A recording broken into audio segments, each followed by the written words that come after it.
Hey guys, only here. Because of the Horizon Arts editing contest, I've decided to make a new tutorial for making Roblox cinematics, including setting up your studio and making a scene to recording your cinematic. There will be timestamps in the description, and since, of course, I can't cover everything that you can possibly do, if you want me to cover like smaller topics such as reshade or dressing up models or using Moon Animator, just leave a comment below and I'll cover it in a separate video. So when you set up Roblox Studio, um, you're going to want to first thing go to settings, rendering, and set your editor quality level to 21. So because you want the best quality. I'm not sure if anything here really does anything, but I set mesh detail level to level 4 and auto FRM level to 21 just in case. In graphics mode, you can pick any of these except for no graphics. This one you don't want to select because it just gets rid of the view of everything in there. So once you get inside of a map file, um, there are a few windows that you're going to want to open. There's the Explorer, the Properties, and the Toolbox. Ignore this, I'll tell you how to get that later. Um, so you want to click these three buttons: Explorer, Properties, Toolbox. Explorer tells you what's in your scene. Toolbox lets you insert objects, and Properties lets you change things like lighting and other things like textures or meshes. Um, and some controls to get you started are WASD, which of course move you horizontally, uh, vertically. No, sorry. Q and E moves you vertically. WS just moves you forward and back, of course. And if you want to select multiple items, just hold Control, and you can select multiple items in the Explorer. If you want to select multiple adjacent items, hold Shift, and then click, and then boom. Okay, so to actually record your cinematic, what you're going to need is a plugin, and you can install these by going on the website and clicking install for the plugins, or you can go into plugins here and then search up the name of them. There's Roblox Dolly, which is what I'm going to be showing you how to use, which can do linear, cubic, and manual curve cinematics. There's Clone Trooper 1019's cutscene editor, which can only make linear cinematics. Aussie Pig, which can create both linear and Bezier curve cinematics. Uh, and of course, Roblox Dolly. There's also like Moon Animator, however, that costs money now. It's like, how much is it? 1,700 Robux. That's like $20. So most people aren't gonna have that. But if you look hard enough, you can find a free version of it. But yeah, I'll be showing you how to use Roblox Dolly because I think it's the most versatile. And if you want to install that, all you have to do is search up Roblox Dolly in the plugins toolbox, and then click install, and then boom, it should show up over here. For the other ones, you're probably gonna have to find them on the website because for whatever reason, it doesn't seem like they show up here. Oh no, I guess it is here. Aussie Pig cutscene, and then cutscene editor. Yeah, but yeah, you're gonna want to install at least one of those plugins to work on cinematics. And there are a lot of other cinematics that are really helpful too that I'll link in the description for stuff like lighting or posing. Now, if you're going to make a scene or a cinematic, you of course are going to need the map for this cinematic. So you can find that in the Horizon Arts Discord, in the plugins editing packs channel. And once you download that, just drag one of these into your Roblox Studio. So, for example, I'm going to be using Mall here. It's not going to look that great because, of course, it's default lighting. It's on compatibility lighting, which is the worst lighting technology in Roblox. But don't worry about that yet. We'll fix that later. Um, this is where the toolbox comes in. So when you set up your scene, you're gonna want like models to represent your character or enemies, and you can find these in the toolbox. But before you search anything up, I highly recommend that you click Include Unverified Creators, because at the moment Roblox filters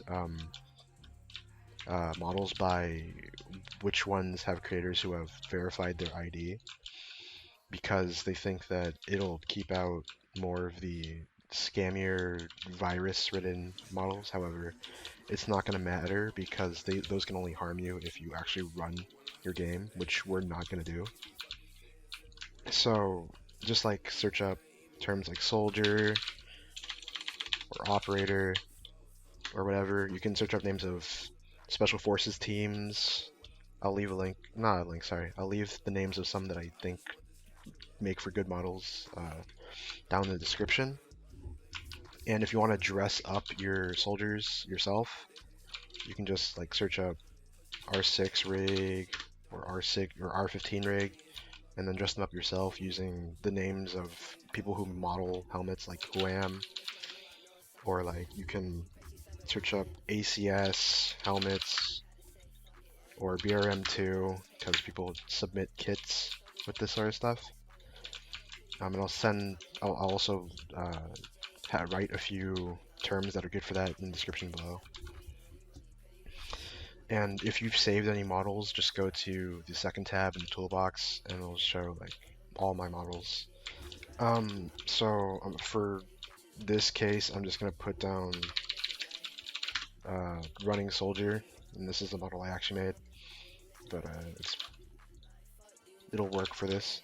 So just put it down, right?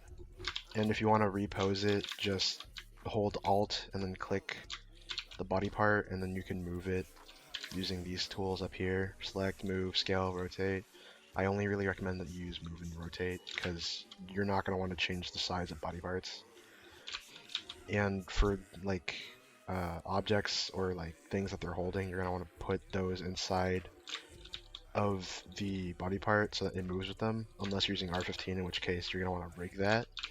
Just move it wherever you want, rotate it to face the direction that you want. Don't worry about making your cinematic accurate to what's going on in the clip, because like it's more important to just make it look good. So like of course I'm not going to be using the Phantom Force's actual player models, which look like something like this. Like these are ugly. I wouldn't use them for anything ever. So I usually just make my own soldier models, or I use ones that I think look good off the library. So like, yeah, just don't worry about making it accurate. Most people don't really care about making their sins super accurate to the clip. Okay, so on to lighting. To change lighting, you're gonna want to click lighting in your Explorer. There are a couple things you can change. There's the properties of the lighting itself, and you can also like add post-processing effects like sun rays, color correction, bloom, blur, depth of field, and atmosphere, which isn't really a post-processing effect.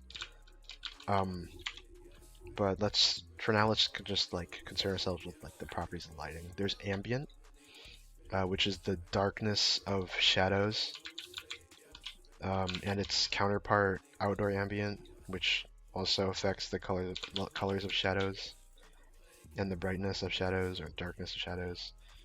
Of course, this is mostly for like inside, whereas this is mostly meant for outside. But they serve generally like the same purpose, just for different parts of the map. Generally, you're going to want to set this to something low so that your shadows are more defined, and this is going to be like a lot easier to show when on future technology. Yeah, you can change the color of the shadows. You can see like the shadow under his arm is like green, or it's red, or it's purple, and outdoor ambient, same thing. It's a little hard to show, but you get it. Brightness is the color of not the color, sorry, the brightness of the sun. So at 3, it's a lot brighter. At 10, it's a lot brighter. So just set this until you think the sunlight looks bright enough or nice enough.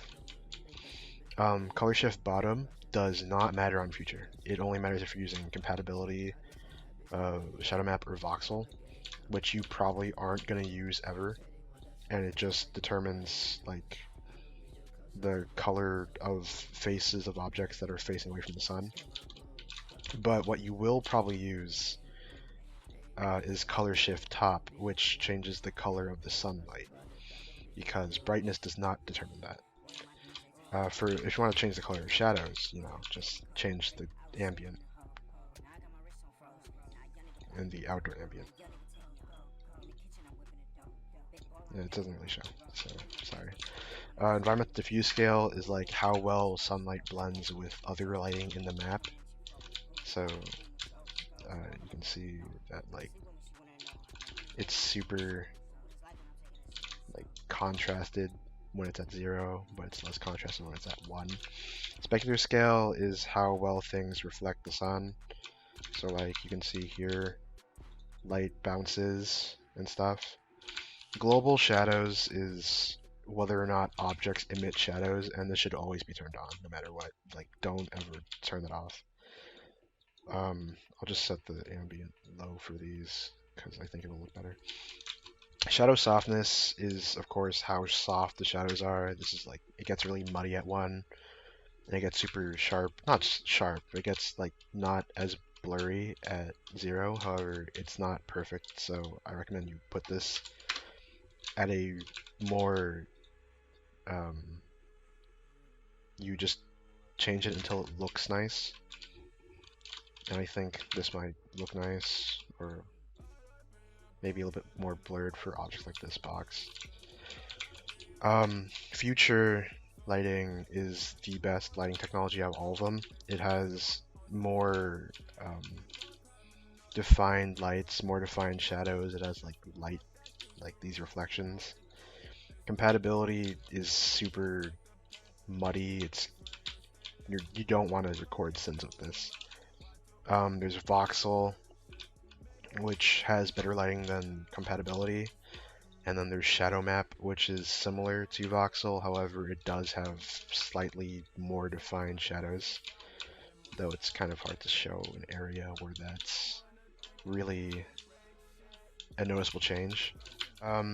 But for the most part, you're just going to want to stick to future because it looks the best.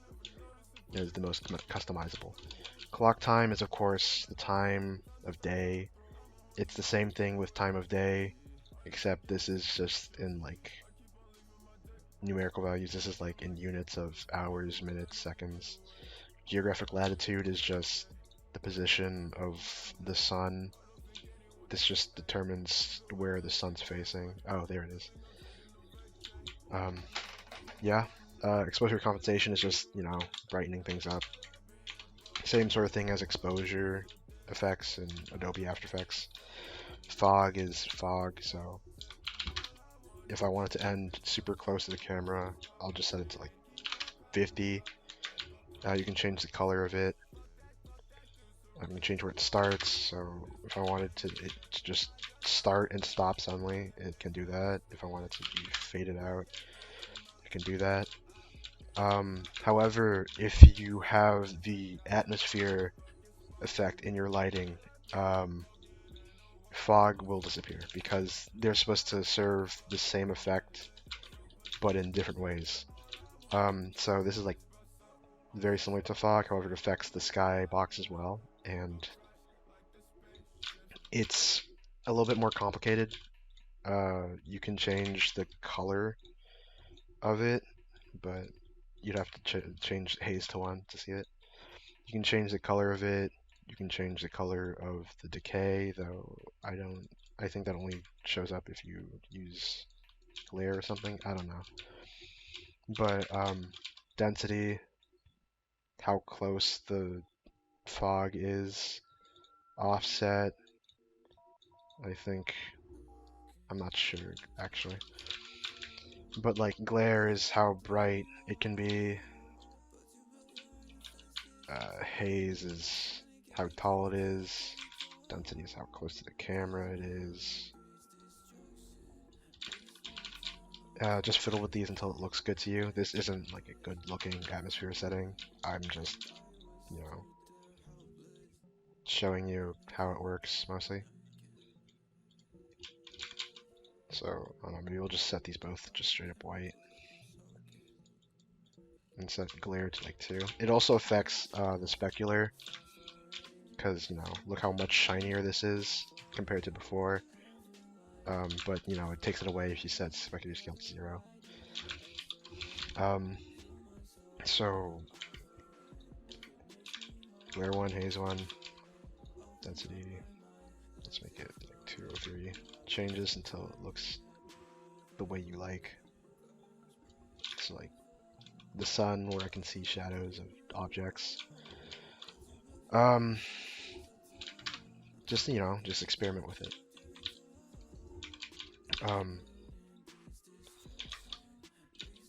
So there's, of course, sun rays, which, you know, is sun rays. Enable them. Oh wait, this is the wrong one, sorry. Sun rays, this is, if I can find the sun, but you know, this is just rays. It comes from the sun. It's usually doesn't look that great, but you can make it work. There's color correction. If you want to do color correction within Studio, I don't know. You'd probably just want to do this in post. Bloom effect. It's how, you know, brights glow. I recommend that you actually like put this in your lighting and set it to intensity 0 and size 56 and threshold whatever. Because if you have it disabled, it defaults to this really ugly high intensity low spread glow. So to actually disable it, you're gonna have to enable it, ironically, and then set it to 0. Blur effect is just Gaussian blur, and then depth of field is depth of field. It's a really quick, easy way to do depth of field, and you might use it, or you might use reshade or do it in post using a depth map. But it's an option if you want it, and it does work for some people. Oh yeah, I forgot to mention. If you want to like put down lights, so like say you're recording a nighttime cinematic, if you want to put down lights, click part, click insert object in the Explorer, or like on the thing itself, insert object, and then search up light. There's point light, which just emits in all directions.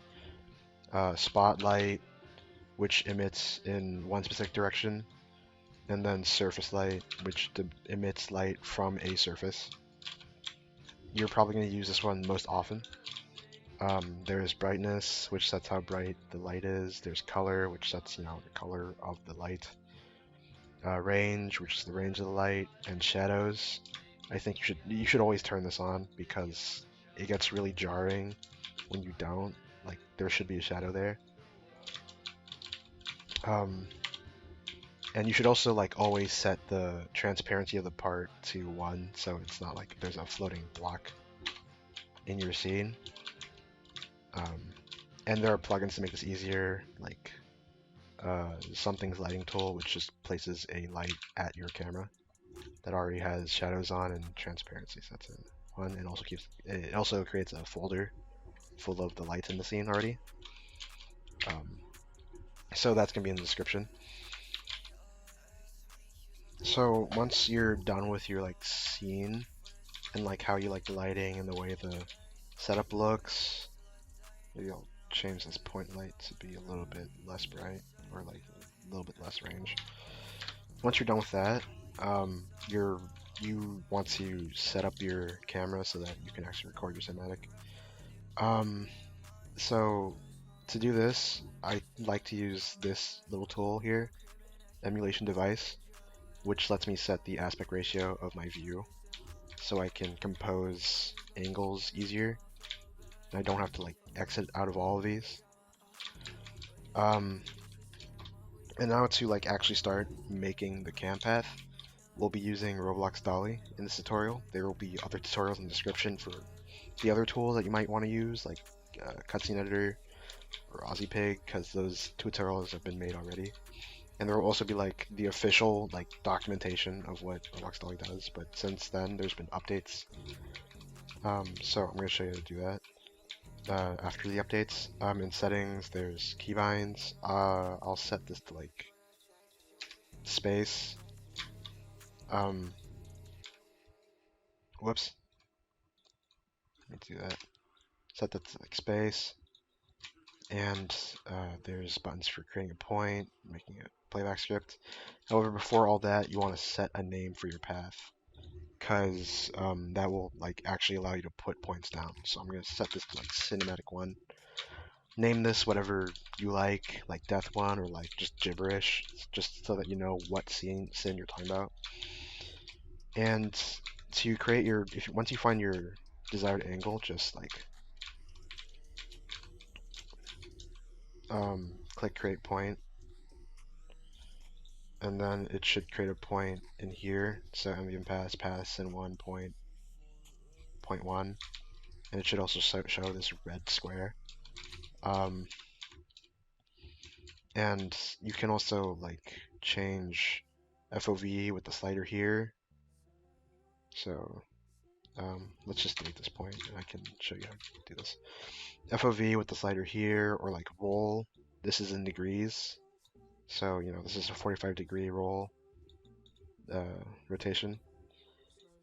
So this saves. So even if you click preview, edit, roll, and exit out, just it's still gonna keep this rotation. So keep that in mind. So like create point, and then you know if you want to make a second point, just change it.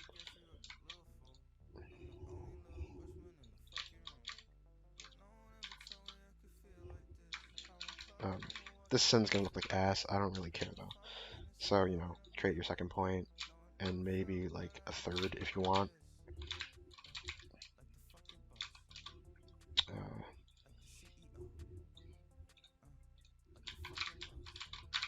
And once you're done making your cinematic, there's going to be like a couple of interpolation methods. There is manual curve where you change, where you like move these little knobs at the ends of the red points to indicate where your line will be going. This is a little bit finicky, it's difficult, but it also provides a lot of customization.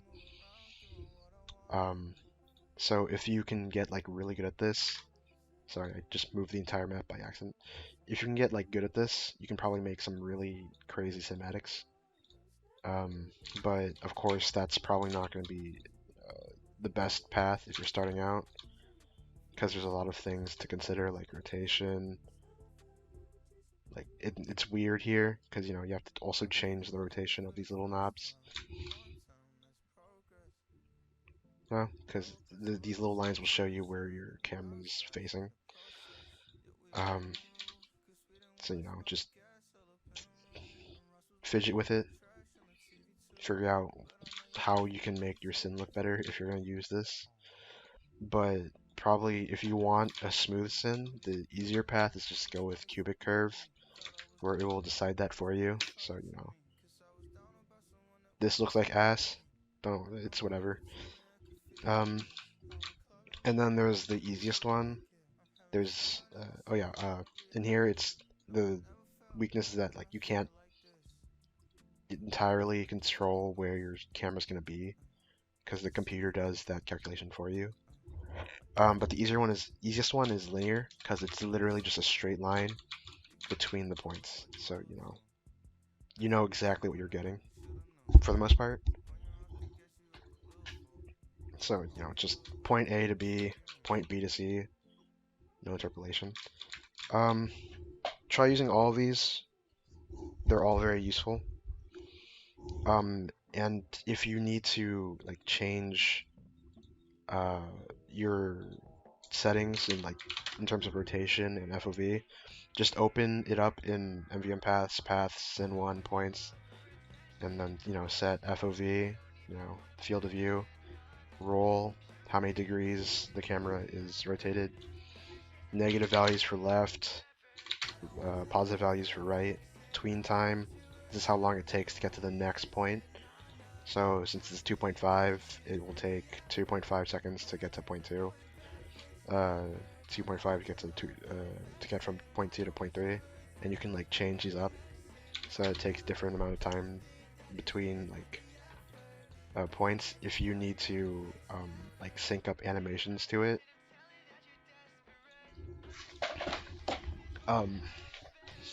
And once you're done with the cinematic and you've recorded it, you can make a new one by just renaming the path name.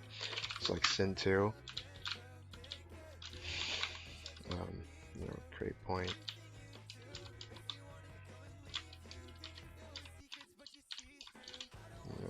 FOV is just, I don't know. This is just demonstration purposes. Don't expect super insane semantics here. And that's how you make your second sin. And if you want to switch back to the other one, just click path, Sin1, path, Sin2. So there are a few ways of recording your cinematic. The way I like to do it is to get to the full resolution. I use the device method, which is to click fit to window and click actual resolution, so that it captures my full scene. And if you're using Fraps or DxStory, it's going to be super easy for you to record all this, because it's always going to hook on perfectly. However, if you're using OBS like I do, or like many others do, it might have some issues hooking on.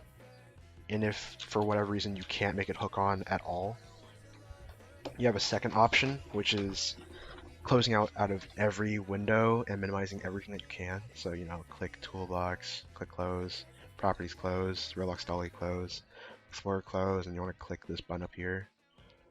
And then, hold on, you want to turn this off, and then, continue minimizing it.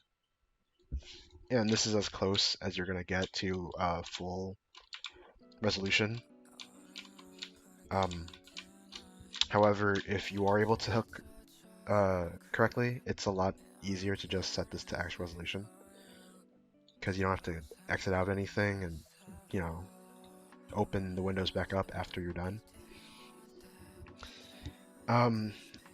And you're also not going to want to record at normal speed with full 60 FPS, because if you do, you're probably going to suffer frame drops when you actually get to editing the cinematic. So what you should do is go to your Roblox Dolly and set the timescale. So I recommend recording at a frame rate of 30 and setting the timescale to 0.1 for a cinematic that is reminiscent of a 300 FPS cinematic. Because 1 divided by 0.1 is 10, and 30 times 10 is 300. If you're recording at 15, go for 0.05, because 1 divided by 0.05 is 20. 20 times 15 is 300. Of course, it's going to take longer, but you're also going to better ensure that you're not going to drop any frames while recording.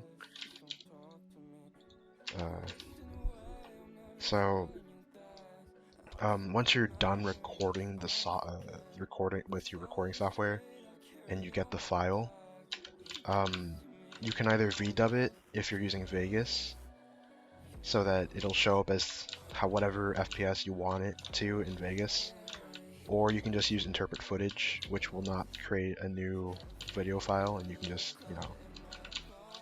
edit it without making a new file that might be bigger or whatever. So yeah, that's how you record a cinematic.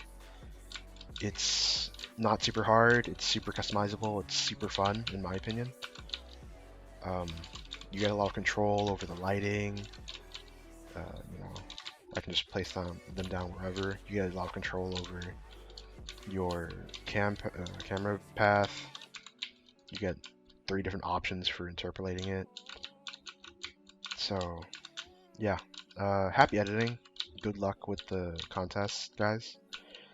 And see you all later. Bye.